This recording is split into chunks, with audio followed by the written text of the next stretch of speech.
সালাম সালাম তোমাকে হাজারো সালাম হে নবী নবী کرام সালাম তোমাকে হাজারো সালাম হে নবী নবী کرام শত উন্নত দ্বীন ইসলাম শত উন্নত দ্বীন ইসলাম তোমারি ওসিলায় আমরা পেলাম হে নবী নবীজি আমায় হে নবী নবী کرام আল্লাহুম্মা সাল্লি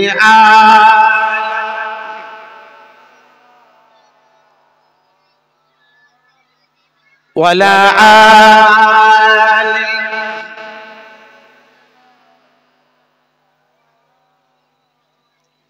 আমার ভাইজানেরা যে কথা বলতে চাইছিলাম এই বিশ্ব নবী জনাবে মুহাম্মদুর রাসূলুল্লাহ এবার কবর করা হবে আয়েশা সিদ্দিকা বললেন ওই জায়গায় কবর হবে আমার ঘরের ভিতরে সাহাবারা বললেন আজ যদি আগেই আমরা আসতাম কারণ সোমবার রাসূল ইন্তেকাল করেছে আর বুধবারের দিন এই ঘটনা ঘটছে সোমবার আর বুধবারের দিন ঘটনা ঘটছে কারণ রাসূল পৃথিবীতে 3 দিন ছিলেন ডাঙায় সোম মঙ্গল বুধবারে দাফন কাফন হয়েছে তাই বুধবারের দিন আবু বকর বললেন আগে আসলেই তো কাজ সমাধা হয়ে যেত এই এত কিছু ছোটার দরকার ছিল না বলারও দরকার ছিল না অতএব রাসূলের লাশ মোবারকখানা একটু সরিয়ে রেখে ওই জায়গায় কবর খোঁড় আমার ভাইজানেরা কবর খোঁড়া শুরু হলো এবার কবর খুঁড়তে খুঁড়তে খুঁড়তে খুঁড়তে কবর খোঁড়া হয়ে গেল কবর কানা খোঁড়া হয়ে যাওয়ার পর এবার রাসূলকে দাফন কাফন করানো হয়ে গেল সব কিছু করে নিয়ে রাসূলকে খাটিয়া করে এবার কবরে নামাবেন যেই না খাটিয়া তুলেছেন এমন সময় সাহাবাদের কান্নার ঢল নেমে গেছে সাহাবাদেরকে রাখা যায় না একমাত্র আবু বকর নিষ্ঠুর থেকে সাহাবাদের সামলায় আর কোন সাহাবাকে রাখা যায় না উমর তো পাগল ওদিকে আনাস পাগল জুবায়ের পাগল তালহা পাগল এক এক করে আলী উসমান সব পাগল হয়ে গেছে আহারে রাসূলকে আর দেখতে পাবো না রাসূল কবরে চলে যাবে আর জীবনে দেখতে পাবো না এই বলে কাঁদতে শুরু করেছে সাহাবারা উমর দেখে বিপদ কি করে রাখবো কবর এইভাবে রাসূলের কাটিয়া কানে নিয়ে আয়েশা সিদ্দিকার ঘরের পাশে এবার আবু বকর দেখলেন এই অবস্থায় অন্য কোন সাহাবাকে যদি কবরে নামায় তারা আর হয়তো উঠবে না না না না কাউকে নামতে দিলেন না তিনি নিজে নামলেন কবরের ভিতরে ভিতরে নেমে বিশ্ব রাসূলকে নামালেন কবরের মধ্যে যেই না নামিয়েছেন ওই সময় হযরতে ওমর বাইনা ধরেছে ও ভাই আবু বকর একটি বার জীবনের আখিরি বার শেষ বার রাসূল চলে যাচ্ছে মাটি চাপা পড়ে যাবে মাটি কবর হয়ে যাবে আর রাসূলকে দেখতে পাবো না জীবনে নূরানি চেহারা আর চোখে ভেসে উঠবে না ভাই আবু বকর তাই একটি বার আখিরি বার শেষ বার রাসূলের চেহারাটা দেখিয়ে দাও একটুখানি একবার দেখিয়ে দাও আবু বকর বলে হবে না কবরে নেমে গেছে আর তো যাবে না উমর না ছোট না ভাই একবার একটু দেখিয়ে দেন একবার আমি একটু রাসূলের চেহারাটা দেখতে চাই উমরের কাকুতি মিনতি আর না শুনতে পেয়ে না থাকতে পেয়ে এবার আবু বকর একটু মাথাটা হ্যাট করে রাসূলুল্লাহ মুখ থেকে যেই না কাপড়খানা সরিয়েছে সরানোর সঙ্গে সঙ্গে হযরতে ওমর আছাড় কি রাসূলের পায়ের দিকে পড়েছে হযরতে বিলাল আছাড় কি রাসূলের মাথার দিকে দিকে পড়েছে। আনাস তো গড়াগড়ি খায়, তালহা জুবাইর খাব্বাব এক এক করে সাহাবারা যেন মাটিতে গড়াগড়ি খায়। আহারে রাসূল কবরে মাটি চাপা হয়ে যায়, আর দেখতে পাবো রাসূল চিরধরে রাসূল চাপা হয়ে যায়, কি করে আর রাসূলকে পাবো? এই বলে সাহাবারা কাঁদতে শুরু করেছে। সাহাবাদের তাকানো যায়, আবু বকর সাহাবাদের বললেন, সাহাবারা ঠান্ডা হও, রাসূল মানুষ, তিনি ইন্তেকাল করেছে, কবর হবে। আদম আলাইহিস সালাম মানুষ ছিলেন, মারা গেছে। ইব্রাহিম আলাইহিস সালাম মানুষ ছিলেন, মারা গেছেন। নূহ আলাইহিস সালাম, ঈসা আলাইহিস সালাম, এক এক করে নবীদের নাম বললেন, সব ইন্তেকাল করেছে। আমাদের নবী সেও ইন্তেকাল করে মারা যাবে, অর্থাৎ কবর হবে। তোমরা পাগলামি করো না। যেই না বলেছে, ওমর উঠে বলে, ভাই আবু বকর আর পারি না, বিশ্ব রাসূলকে কবর থেকে তুলে ফেল, আর কবরে রেখো না। এই কবরের ভিতরে আর রাসূলকে শুইও না, কারণ মরা মানুষের কবর দিতে হয়, জীবিত মানুষের কবর হয় না। আমার রাসূল তো মরে নাই, আমার রাসূল যদি মরতো তাহলে কবর হতো। আমার রাসূল জীবিত, তুলে ফেলো, তুলে ফেলো। আবু বকর বলে, উমর পাগলামি করো না, রাসূলকে মাটি চাপা দিতে হবে। উমর বলে, না ভাই, ও আবু বকর, তুমি লক্ষ্য করো, তুমি খেয়াল করো, আমার রাসূলের ঠোঁটটা যেন বিড় বিড় বিড় বিড় করছে। আমার রাসূলের ঠোঁটটা কি যেন বলতে চাইছে। যেই না উমর বলেছে, আবু বকর রাসূলের চেহারার দিকে খেয়াল করে দেখে, রাসূলের ঠোঁটটা বিড় বিড় বিড় বিড় করে নড়ে, কি যেন বলতে চাইছে। যেই না দেখে, আবু বকর সঙ্গে সঙ্গে হামাগুড়ি দেয়। রাসূলের ঠোঁটের উপরে কানটা নিয়ে গেছে। আবু বকর কান রাখে, রাসূলুল্লাহ বিড় বিড় করে কি যেন বলে। ওই মরণের সময়, মৃত্যুর পরে আমার রাসূল ঠোঁট দিয়ে উচ্চারণ করে, রব্বি হাবলি উম্মতি, রব্বি হাবলি উম্মতি। আল্লাহ, আমার উম্মতের উপায় কি হবে? এক নম্বর জন্মের সময় যখন জন্মগ্রহণ করছিলেন, দ্বিতীয় নম্বর মৃত্যুর সময়, 2 নম্বর। এবার তৃতীয় নম্বরে যাব, কিন্তু এই মৃত্যুর সময় আজ রাসূল রব্বি হাবলি উম্মতি বলে কাঁদছে। এই কথাখানা শুনে আবু বকর স্থির থাকতে পারে না, আষাঢ়কে রাসূলের পায়ের দিকে পড়েছে। আবু বকর পায়ের দিকে পড়ে দুটো হাত আল্লাহর দরবারে তুলে দিয়েছে। ও আল্লাহ, ও করুণাময় অসীম আল্লাহ, ও দয়াময় আল্লাহ, আমি আবু বকর রাসূলের প্রথম হাতে হাত দিয়ে কলেমা পড়েছিলাম। আমার রাসূল জীবিত অবস্থায় বলে গিয়েছিলেন, আমার আবু বকরের ঈমানের পাল্লা যদি এক পাল্লাই চাপানো হয়, তামাম বিশ্বের ঈমানের পাল্লা, তামাম পৃথিবী যদি এক পাল্লাই চাপানো হয়, তাহলে আমার আবু বকরের ঈমানের পাল্লা ভারী হয়ে যাবে। ও আল্লাহ,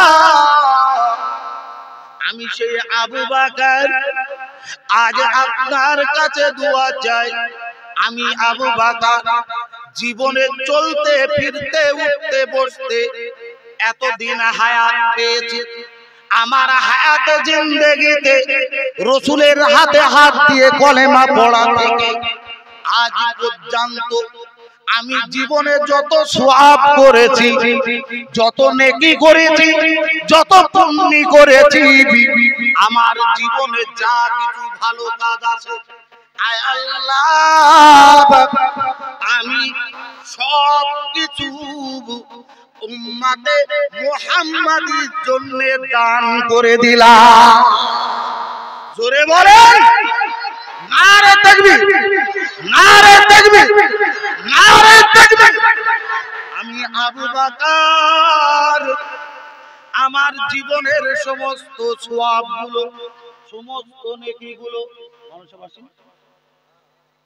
এখনো আসেনি, দুটো অ্যাকচুয়ালি আমার সময় হয়ে গেছে, আবার চলছে। হ্যাঁ 12টা 41, আমি 10টা কত 39 মনে হয় উঠেছিলাম, 2 ঘন্টা 1-2 মিনিট চলছে। সেই জন্য হ্যাঁ মাওলানা সাহেবকে নিয়ে আসুন, আমি চলে যাব। ও বাবা আমি পেরে দিতাম। আমি এই দুপুর বেলা দাওয়াতে ছিলাম বগুলা, বহু রাস্তা, প্রায় একেবারে বাংলাদেশ সীমান্ত বর্ডার, ওখান থেকে করে এসেছি। এখান থেকে গিয়ে কালকে দুপুরে করব কোন জলসা, পীর সাহেবরাও থাকবে কালকে দুপুরে, দিনের জলসা। সেই জলসাটা রয়েছে মাটিহাট। তার আমার যেতে যেতেই হয়তো সেই টাইম আমার হয়ে যাবে। অনেক রাস্তা, বহু রাস্তা, তার মধ্যে প্রতিদিন চলছে বাপ। এই জন্য যতটা কম বলতে পারি আমাদের ততটা ভালো হয়, আর বেশি বলালে আমাদের কষ্ট হয়ে যায়। আমার ভাই জানেরা একটু দরুদ শরীফ পড়েন। আল্লাহুম্মা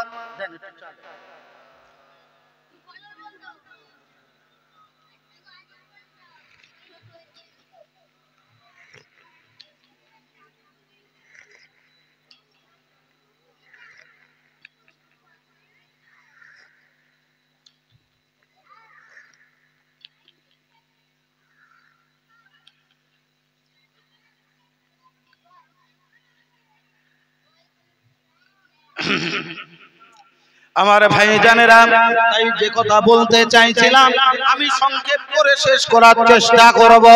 আল্লাহ রব্বুল আলামিন আমাদেরকেও তৈরি করেছেন, আর সেই নবীর উম্মত। আমার 4টে পয়েন্ট ছিল, মাত্র 2টো পয়েন্টে চলছে, এখনো 3 নম্বরে ঢুকতে পারিনি এবং 4র্থ নম্বরে ঢুকতে পারিনি। আমি 3য় নম্বরে, এবার আমার শেষ দিকটা আবু বকর তাই দোয়া করে বলছেন, আল্লাহ আমার জীবনের সমস্ত সওয়াব নেকিগুলো আমি দান করে দিলাম উম্মতে মুহাম্মাদির জন্য। এই না কথা, যেই না শুনেছেন এই কথাটা শোনার সঙ্গে সঙ্গে এই চুপ কর বাবা, চুপ কর, কথা বলিস না। তোদের কথা আমার কানে আসলে মুশকিল, কারণ তোদের কথা আমি ভাবছি, তাহলে আমি কি বলবো তোরা আর ভাবতে পারবি।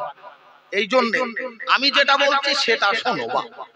এবার বিশ্বর আবু বকরের কথা এমন করে শোনার পর এবার চলতে শুরু করলেন হযরতে উমর রাদিয়াল্লাহু তাআলা আনহু।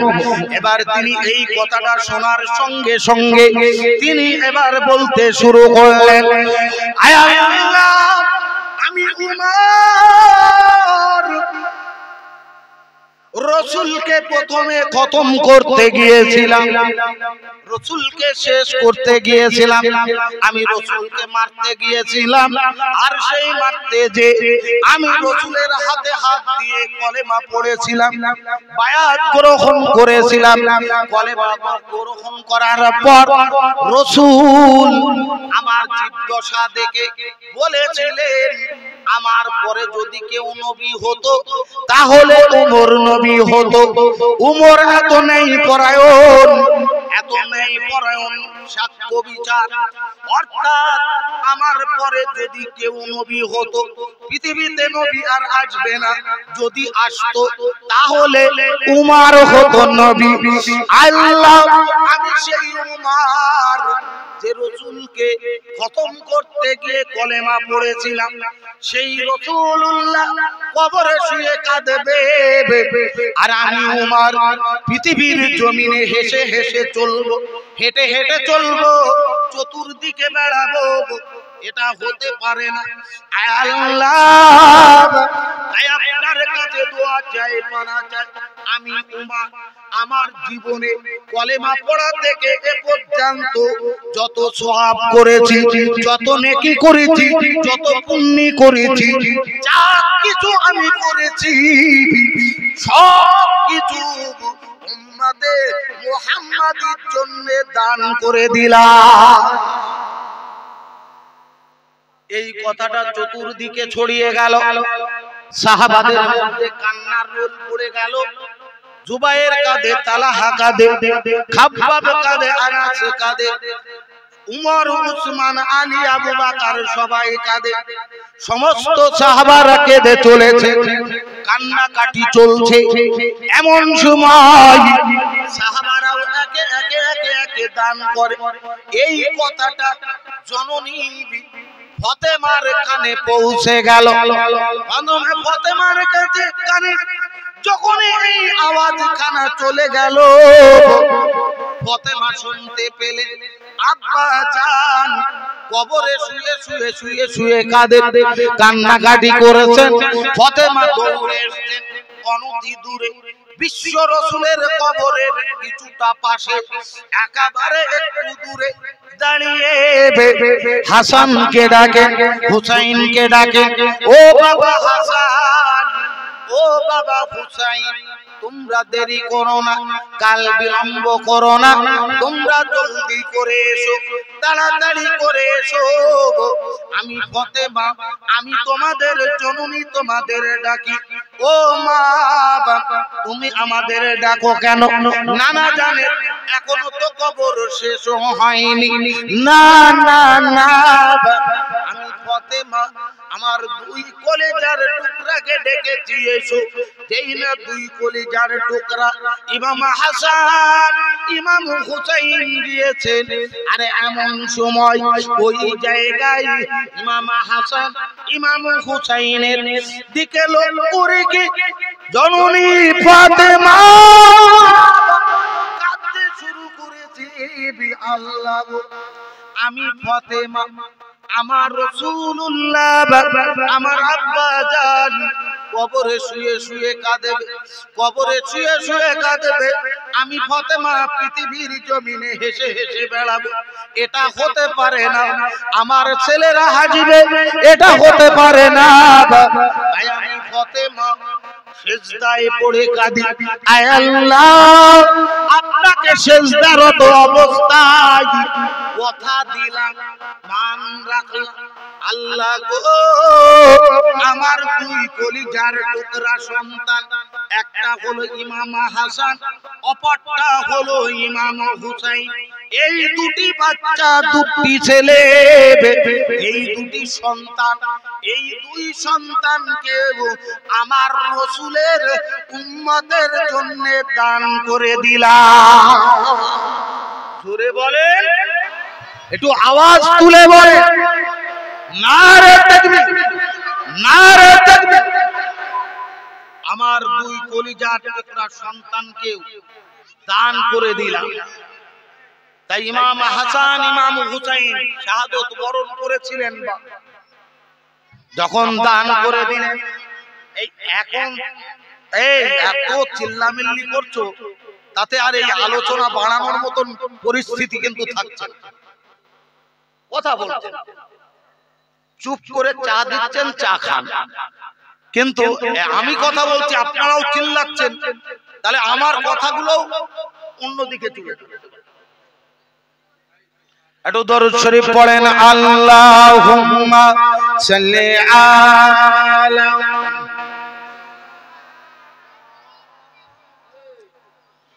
ওয়ালা